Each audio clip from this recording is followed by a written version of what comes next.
Hello, I'm Elizabeth Conley, founder and coach at Interview Skills Clinic. Now, in this video, I'm going to share some of the common skills problems that we see amongst hiring managers. Interviewing skills really has never been more important. Recently, KPMG's and REC's report on the job market in May showed that with the economic uncertainty, there's been an increase in the number of organisations freezing permanent recruitment and also an increase in temporary recruitment. Now, at the same time, there's a skill shortage. So the ability of the hiring manager to identify candidates with the right skills is absolutely key to attracting the best talent. Most hiring managers believe that they are a good judge of character and that they do conduct strong interviews. Now, individually, I think this might be true, but in our experience, it's not uncommon for hiring managers to recruit a candidate that's a little bit like themselves, or recruit candidates on the basis of whether they'd like to sit next to them on an 8-hour flight, rather than assessing their skills and ability to do the job. Now, at the Interview Skills Clinic, we deliver a very successful interview training course to organisations to improve the consistency of interviewing training skills across the organisation and to reduce unconscious bias in recruitment. Hopefully, this will help an organisation build a more dynamic and flexible skills base in the future.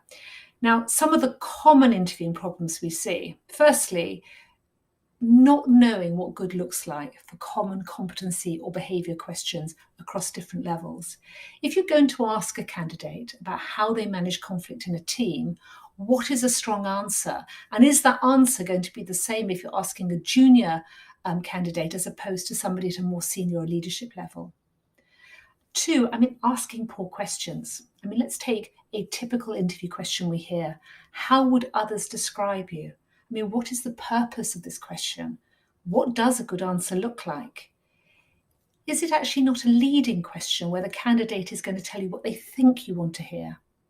Three, of course, being overly friendly. Now, this is by using positive affirmations at the end of the candidate's answer. Now, understandably, this is because an organisation or the person who's running the interview wants the candidate to see the organisation as being friendly with, a really strong team culture. But the tendency is that you're not likely, having told a candidate, oh, that's great, yes, thank you very much, super, you're not likely to then ask further questions and discuss the candidate's answer in more detail. We then come on to what we call the halo effect. Hiring managers are naturally drawn to more extrovert personalities as they tend to be chattier in the interview and it is easier to build rapport. This can create a halo effect around the candidate and make them appear much stronger than they really are and actually underplay their weaknesses.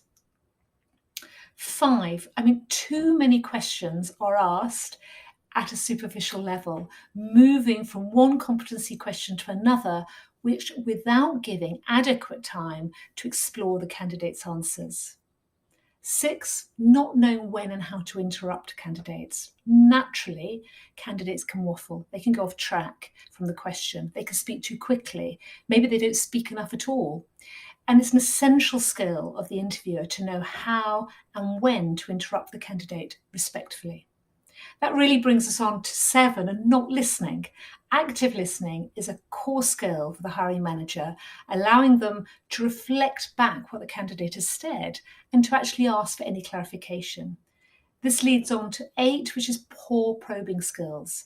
It is the hiring manager's role to question and to probe candidates and to draw out the evidence of their skills and their experience to do the job. A common problem we see, number 9, is following no process for recording or no consistent process for recording evidence from interviews. It's still the case that many organisations don't have a process in place to record the outcome of the interview or don't assess the quality of the feedback. Too often, an interviewer might note, oh, that candidate's good, or just no, next to a candidate, without giving any explanation of what this means. At best, this actually makes it impossible to filter candidates meaningfully from one interview to the next.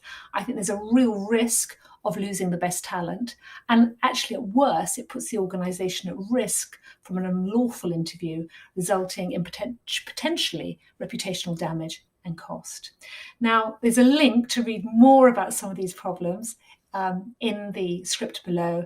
And if you'd like to explore training for yourself or for your organisation, you can book a free consultation to discuss your needs, and we can take you through some of the training options that we have. The link is below. If you found this helpful, please do subscribe to the channel and like the video.